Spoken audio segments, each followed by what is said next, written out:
বন্ধুরা, আপনারা সবাই জানেন যে হিন্দু ধর্মের সময়কালকে 4 ভাগে ভাগ করা হয়েছে: সত্যযুগ, ত্রেতাযুগ, দাপর যুগ ও কলিযুগ। এই মুহূর্তে আমরা কলিযুগে বাস করছি। কলিযুগ মানে এমন এক যুগ যেখানে সবাই মানসিকভাবে অসুখী, যেখানে ধর্ম কেবলমাত্র 4-এর 1 ভাগে রয়ে গেছে। আজ চারিদিকে শুধু অহংকার, প্রতিহিংসা আর লোভ দেখা যাচ্ছে। পুরাণে কলিযুগের মানুষের জন্য অভিশাপ হিসেবে বিবেচনা করা হয়েছে। কিন্তু বন্ধুরা, আপনি কি কখনো ভেবে দেখেছেন এই কলিযুগ কবে শুরু হয়েছে, কিংবা এই অভিশপ্ত যুগের অবসান কবে শুরু হবে এবং তারপরে কোন যুগ আসবে? চলুন জেনে নেওয়া যাক।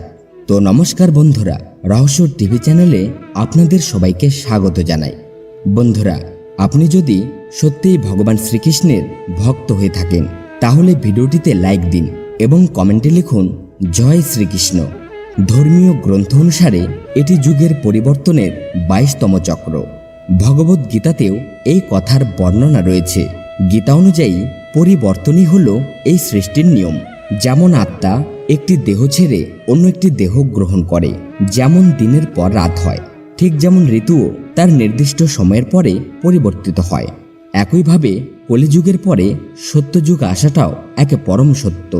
শাস্ত্রে কলিযুগ সম্পর্কিত একটি কাহিনী বর্ণিত আছে, যার মতে কেউ একদিন ভগবান বিষ্ণুকে জিজ্ঞাসা করেন, প্রভু, এখন দাপর যুগ চলছে আর কালখণ্ড অনুযায়ী এরপরে কলিযুগ আসতে চলেছে, কিন্তু মানুষ সেই নতুন যুগকে চিনবে কি করে? তখন ভগবান বিষ্ণু বলেন, যখন পৃথিবীতে পাপের সংখ্যা বাড়বে তখন বুঝে নেবে কলিযুগ শুরু হয়ে গেছে। কলিযুগ প্রথমে শুরু হবে নারীদের চুল দিয়ে। যে চুলকে নারীরা তাদের অলংকার বলে মনে করে, সেই চুলকে নারীরা কাটা শুরু করবে। এরপর সমস্ত নারী পুরুষ তাদের চুলকে সুন্দর দেখাতে রং করতে শুরু করবে। তখন কলিযুগে কারোর চুল লম্বা আর কালো দেখা যাবে না।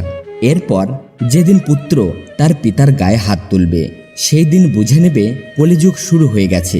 শুধু তাই নয়, যখন সব ঘরে ঘরে কলঙ্ক আর অপবাদ হবে, মানুষ নিজেই নিজেদের মানুষকে হত্যা করবে, তাহলে বুঝে নেবে কলিযুগ চরমে পৌঁছেছে। এরপর ব্রহ্মা, বিষ্ণু ও মহেশ্বর এক হয়ে যাবে আর এই পাপকারী কলিযুগকে ধ্বংস করে দেবে।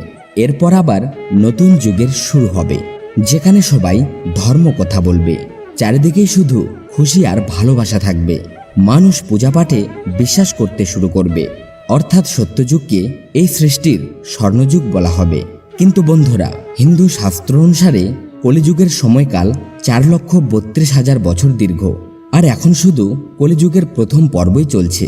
তাই কলিযুগ শেষ হতে এখনও অনেক সময় বাকি রয়েছে। তাই কেননা আমরা সবাই মিলে এই কলিযুগেই নিজের ধর্ম আর কর্ম দিয়ে সত্যযুগের মতো বাঁচার চেষ্টা করি। তো বন্ধুরা, ভিডিওটি ভালো লাগলে অবশ্যই একটি লাইক দিবেন। আরও এরকম ভিডিও দেখতে রহস্য টিভি চ্যানেলটিকে এখনই সাবস্ক্রাইব করে রাখুন। জয় শ্রীকৃষ্ণ বন্ধুরা।